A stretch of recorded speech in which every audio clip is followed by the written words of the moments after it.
شیخ صالح المغاسمی ہیں, وہ کہتے ہیں کہ ان کا آپریشن ہوا, ہارٹ سرجری ہوئی, اور ان کے نا ہارٹ بلاکیج تھے, بہت ساری آرٹریز بلاک تھیں اور اسٹنٹس ڈلے ہوئے تھے, تو بہت ایشوز تھا ان کے اس میں. تو وہ کہتے ہیں کہ it was a lengthy operation. کہتے ہیں کہ میں بڑا پریشان تھا, ڈاکٹرز نے میرا آپریشن کیا, سکسیزفل ہو گیا الحمدللہ, ٹانگیں لگا دیے, میں اٹھا تو آئی واز ریلیکسڈ. لیکن کچھ دیر بعد ڈاکٹرز دوبارہ آنے شروع ہو گئے, اور جو ساتھ مشینس تھیں ان میں نا پی پی پی کچھ ہونے شروع ہو گیا, اور ایک ڈاکٹر آ رہا, دوسرا, تیسرا, چوتھا. یہ عرب کے بہت بڑے داعی ہیں, شیخ صالح المغاسمی ابھی بھی زندہ ہیں رحمہ اللہ. تو ڈاکٹرز آئے اور وہ کہتے ہیں کہ میں اب تو بہت پریشان ہو گیا کہ اب کیا ہو رہا ہے. تو انہوں نے ان کی شکل پہ نا پریشانی دیکھی, میں مزید پریشان ہو گیا. تو انہوں نے کہا کہ آپ کے جو بلاکیج تھے نا وہ سم تھنگ ہیپن کہ بہت زیادہ نا بلاک ہو گیا, and we have to reoperate you again, تو ہمیں دوبارہ کھول کے سرجری کرنی پڑے گی. کہتے ہیں کہ پہلی سرجری میں تو I was a but relax, لیکن اس دفعہ میں بہت پریشان ہو گیا. تو وہ لوگ جب گئے اپنی اکوپمنٹس لینے کے لیے اور اپنے چیزیں لینے کے لیے, تو کہتے ہیں آئی واز ریئلی ورڈ. کہتے ہیں کہ میرے ساتھ ایک نا آئی تھنک لیبنانی نرس کھڑی ہوئی تھی. وہ مجھے کہتی ہے کہ یا صالح صلی علی محمد, اے صالح اللہ کے نبی پہ درود پڑھو. اور کہتے ہیں کہ میں اللہ کے نبی پہ درود پڑھنا شروع ہو گیا اس یقین کے ساتھ کہ اللہ کے نبی نے فرمایا کہ اگر تم مجھ پہ درود پڑھو گے تمہارے ساری پریشانیاں ختم ہو جائیں گی اور تمہاری ساری مشکلات کا حل نکل آئے گا. تو کہتے ہیں کہ میں درود پڑھنا شروع ہو گیا, حتیٰ کہ جب ڈاکٹرز آئے اور دوبارہ انہوں نے مجھے کچھ چیزیں اٹیچ کی تو دے ور کنفیوزڈ اینڈ سرپرائزڈ. اور جب میں نے پوچھا کہ یہ کیا ہوا ہے, کہتے ہیں کہ جو رپورٹس ابھی آ رہی تھیں کہ بلڈ دوبارہ جو ہے نا بلاکیجز آ گئی ہیں, they are all removed, they are all gone. اور کہتے ہیں کہ مجھے اس دن اللہ کے نبی پہ درود پڑھنے کی فضیلت سمجھ میں آئی کہ کتنا افضل ہے یہ ذکر, اللہ کے نبی پہ درود پڑھنا. سبحان اللہ.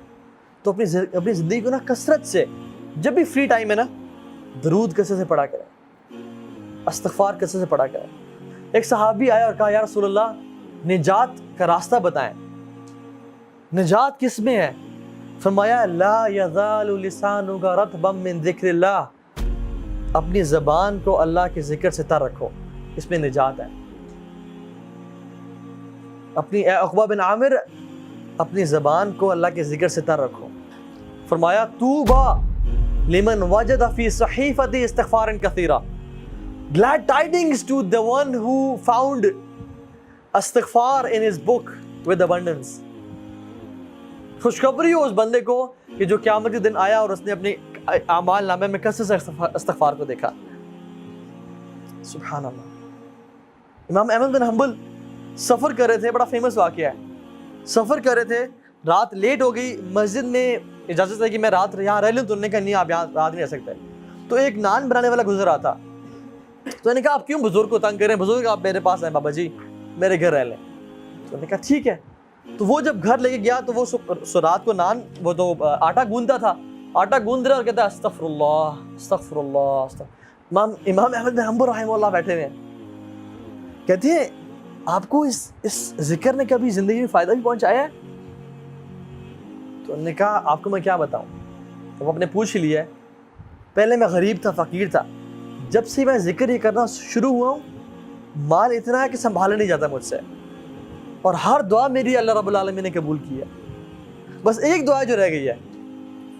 کہتے ہیں وہ کیا؟ کہتے ہیں سنا ہے کہ امام احمد بن حنبل بڑے امام ہیں, ان سے ملاقات کا شوق ہے, وہ آج تک قبول نہیں ہوئی.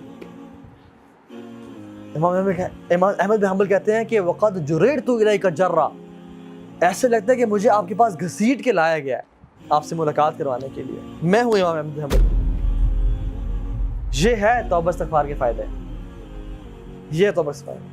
کثرت سے استغفار پڑھا کریں زندگی میں. اللہ کے نبی اپنی ایک محفل میں, ایک سیٹنگ میں 70 سے 100 مرتبہ استغفار پڑھا کرتے تھے, ایک سیٹنگ میں. اور کثرت سے درود پڑھیں, کثرت سے درود پڑھا کریں.